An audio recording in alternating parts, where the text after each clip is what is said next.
पिछले वीडियो में हमने किया था कि पार्टनरशिप डीड क्या होता है, यानी कि एक डॉक्यूमेंट होता है जिसमें सारी डिटेल्स बताई जाती हैं। अब उसको और डिटेल में समझते हैं कि पार्टनरशिप डीड के कंटेंट्स क्या होते हैं, मतलब पार्टनरशिप डीड में क्या क्या होना चाहिए।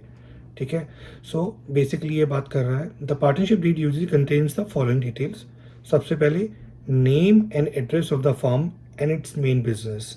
आपकी फर्म का एड्रेस, रजिस्टर्ड एड्रेस क्या होगा, नाम क्या होगा, उसका मेन बिजनेस क्या होगा। सेकेंड पॉइंट आता है, जब आपने बिजनेस का एक स्ट्रक्चर बना लिया तो name and address of the partners. Partners कौन कौन होंगे और उनके नाम क्या हैं और उनके एड्रेस क्या हैं। तीसरा पॉइंट होता है कौन कितनी कैपिटल कंट्रीब्यूट करेगा। कोई 1 लाख लगाएगा, कोई 10 लाख लगाएगा, कोई 1 करोड़ लगाएगा। तो ये सब चीज़ों के बारे में डिटेल्स वहाँ मेंशन करनी होती हैं। चौथा पॉइंट होता है accounting period of the firm. अब अकाउंटिंग पीरियड तो आप कुछ भी ले सकते हो। आप जनवरी से दिसंबर भी ले सकते हो और अप्रैल से मार्च भी ले सकते हो। तो आपने कौन सा अपना फाइनेंशियल ईयर लेना है, whether it is calendar year लेना है या जनवरी टू दिसंबर लेना है, जो भी लेना है आपने 12 महीने का पीरियड, वो बारे में आप उसको बताते हो कि हम इस पीरियड से इस पीरियड पर अपनी बुक्स को क्लोज करेंगे। उसके बाद आता है date of commencement of partnership, और इसमें ये बताया जाता है कि इस एग्रीमेंट के साइन होने के बाद किस डेट से इनकी पार्टनरशिप स्टार्ट होगी, मींस लीगली किस दिन ये बिजनेस ऑपरेशन में आएगा। उसके बाद rules regarding operation of bank accounts. कई बार क्या होता है कि बैंक अकाउंट्स में जॉइंट सिग्नेटरीज भी होते हैं या 2 सिग्नेटरीज भी होते हैं। तो बैंक अकाउंट को ऑपरेट करने का क्या रूल्स एंड रेगुलेशन रहेंगे, उस बारे में ये बताता है कि operation of bank accounts. Next point आता है profit and loss sharing ratio. तो आपका जो बिजनेस है उसमें जो प्रॉफिट एंड लॉस होगा किस रेशियो में शेयर होगा, उसके बारे में ये पॉइंट बताता है कि उस रेशियो के बारे में हमारे को पार्टनरशिप डीड के बीच में लिखना पड़ता है। ठीक है। Rate of interest in capital loans and drawings.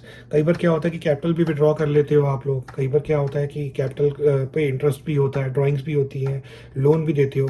तो उन सब में जो लोन या ड्राइंग्स पे या कैपिटल विड्रॉल के ऊपर कोई अगर इंटरेस्ट वगैरह चार्ज करना है, पार्टनरशिप को देना है, तो उस बारे में उसका रेट ऑफ इंटरेस्ट मेंशन किया जाता है। ठीक है। उसके बाद किसी भी बिजनेस को जब ईयर एंड हो जाता है तो उसकी बुक्स को चेक करने के लिए ऑडिटर्स को अपॉइंट करना पड़ता है, और ऑडिटर्स की अपॉइंटमेंट के बहुत तरीके होते हैं जो कि आपके सिलेबस में नहीं है, बट एक हल्का सा मैं आइडिया देने के लिए बता देता हूँ। तो इसीलिए उस ऑडिटर्स को अपॉइंट करने का तरीका क्या होगा, उसके बारे में जो प्रोसीजर होगा, वो सारा का सारा जो होता है पार्टनरशिप डीड के अंदर लिखा जाता है। उसके बाद अगर किसी पार्टनर को कोई सैलरी या कमीशन देना है तो वो क्या होगा, किसको मिलेगा, कितना मिलेगा, उस सारे के बारे में डिटेल्स जो होती है हमारे को पार्टनरशिप डीड के अंदर देनी पड़ती है। नेक्स्ट पॉइंट आता है the rights and duties and liabilities of each partner. अब हर पार्टनर की कितनी ज़्यादा जिम्मेदारियां होंगी, कौन क्या काम करेगा, क्या जिम्मेदारी होगी, क्या लाइबिलिटीज़ होंगी अगर कोई वो गलत चीज़ करता है या अपनी ड्यूटीज़ या रिस्पॉन्सिबिलिटी से बियॉन्ड जाके काम करता है या अपने राइट्स के बियॉन्ड जाके काम करता है, तो वो क्या क्या होगा, उस सभी चीज़ों के बारे में इसमें मेंशन किया था। अगर आपको याद हो प्रीवियस लेक्चर में मैंने लॉ ऑफ एजेंसी के बारे में बताया था। तो एक एक्ट के लिए पूरी पार्टनरशिप जो होती है वो जिम्मेदार होती है। तो इस पॉइंट के अंदर हम क्या करते हैं, हम सारी डिटेल्स बताते हैं कि अगर कोई एक्ट पार्टनर जो है बियॉन्ड लाइबिलिटीज़ करता है या बियॉन्ड रिस्पॉन्सिबिलिटीज़ करता है जिसके बारे में पार्टनरशिप डीड के बीच में मेंशन नहीं है, तो उसके लिए वो पर्सनली लायबल होता है। इस पॉइंट का मतलब आपको अब समझ में आएगा जो मैंने आपके प्रीवियस लेक्चर्स में आपको बताया है। ठीक है। उसके बाद नेक्स्ट पॉइंट है the treatment of loss arising out of insolvency of one of the more partner.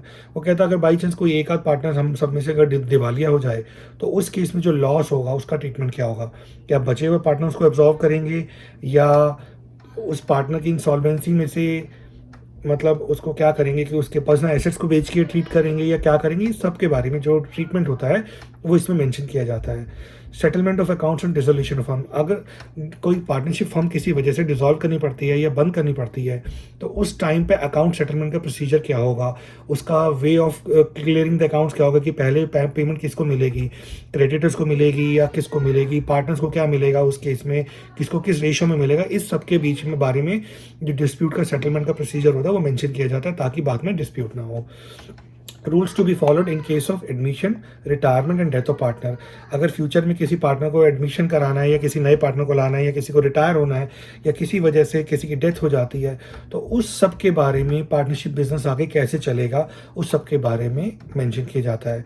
ये सब चीज़ें इसलिए मेंशन की जा रही हैं, अगर आपको याद हो 11th क्लास में आपने गोइंग कंसर्न कंसेप्ट पढ़ा था जिसमें ये कहा जाता है कि बिजनेस चलता रहता है, चाहे इंसान आते रहते हैं चाहते रहते हैं, तो बिजनेस कभी भी लोगों पर डिपेंडेंट नहीं होता, इट्स अ गोइंग कंसर्न। तो इसीलिए इसके बारे में कहा जाता है कि अगर और लोग आएंगे तो भी बिजनेस चलेगा, लोग चले जाएंगे तो भी बिजनेस चलेगा, इसीलिए इसके बारे में मेंशन किया जाता है। ठीक है, any other matters relating to conduct of the business. तो अगर कोई और भी चीज़ के बारे में अगर कुछ हो तो उसके बारे में हम डिस्क्रिप्शन इसके अंदर पूरा पार्टनरशिप डीड के अंदर देते हैं। So if there is something which is not covered in the partnership deed, provisions of Indian partnership act will apply in treating those issues in firms. ये बहुत इंपॉर्टेंट पॉइंट है। ये कहता है कि अगर कोई चीज़ बाई चांस अगर किसी चीज़ के बारे में क्लैरिटी नहीं है, कुछ भी अगर आपने पार्टनरशिप डीड में लिखना भूल गए हो या क्लैरिटी नहीं है, तो उस केस में क्या करेंगे। So if there is something which is not covered in the partnership deed, provisions of Indian partnership, ये बहुत इंपॉर्टेंट पॉइंट है, क्योंकि अगर किसी जगह पे पार्टनरशिप डीड साइलेंट है या उसके बारे में कोई इन्फॉर्मेशन नहीं दी गई है, तो वो कहता है कि जो इंडियन पार्टनरशिप एक्ट के रूल्स एंड रेगुलेशन है वो अप्लाई होंगे। हो सकता है अभी ये पॉइंट आपको समझ में ना आए, आगे जाके जब और डिटेल में आएगा, जब हम एब्सेंस ऑफ पार्टनरशिप डीड या पॉइंट्स की बात करेंगे तो हम कुछ प्रैक्टिकल एग्जांपल्स करेंगे, तब आपको बहुत ज़्यादा क्लियर होगा। तो आई वुड सजेस्ट एक बार आप इस वीडियो को पॉज करके ये सारा का सारा जो नोट सेक्शन है इसको पूरा गो थ्रू करें और एक एक पॉइंट को जो है ना दिमाग में सेटल कर लें, क्योंकि ये बहुत ज़रूरी पॉइंट्स हैं। As I said earlier, you know, this is just the basis of your partnership deed, right, और partnership accounting I would say. So आपने जितना भी पार्टनरशिप का आगे चैप्टर समझना है, ये सब इन चीज़ों पर डिपेंडेंट होने वाला है। और मैं बीच बीच में आपको रेफरेंस देता रहूँगा, देखो हमने उस वीडियो में ये बात की थी, हमने उस वीडियो में ये बात की थी। तो इसीलिए जल्दबाजी ना करके इसको आराम आराम से, हालांकि देखने में बहुत सिंपल चैप्टर्स हैं, कई बार क्लास में हो सकता है आप लोगों ने ध्यान ना दिया हो, लेकिन मैं सजेस्ट करूँगा इसको आराम से शांति से पढ़कर इसको थोड़ा सा माइंड में इसको मेमोराइज करने की कोशिश करें। और अगर इस टॉपिक के ऊपर अगर आपको नोट्स चाहिए तो आप यहाँ से डाउनलोड कर सकते हैं, यहाँ क्लिक करके ये डाउनलोड हो जाएंगे यहाँ से और आप उसको यूज़ कर सकते हैं। ये देखिए पूरे नोट्स आ रहे हैं इसमें,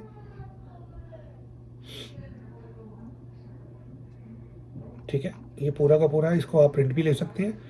और जैसे ही ये चैप्टर कंप्लीट हो जाए, अगर आपने इसमें एनरोल करा रखा है फ्री कोर्स के लिए, तो आप इसको मार्केट से कंप्लीट कर सकते हैं, जिससे कि हमारी जो कोर्स की जो प्रोग्रेस है वो साथ साथ ट्रैक होती रहेगी। चलिए मिलते हैं अभी नेक्स्ट टॉपिक में, जो कि हमारा होगा नो पार्टनरशिप डीड।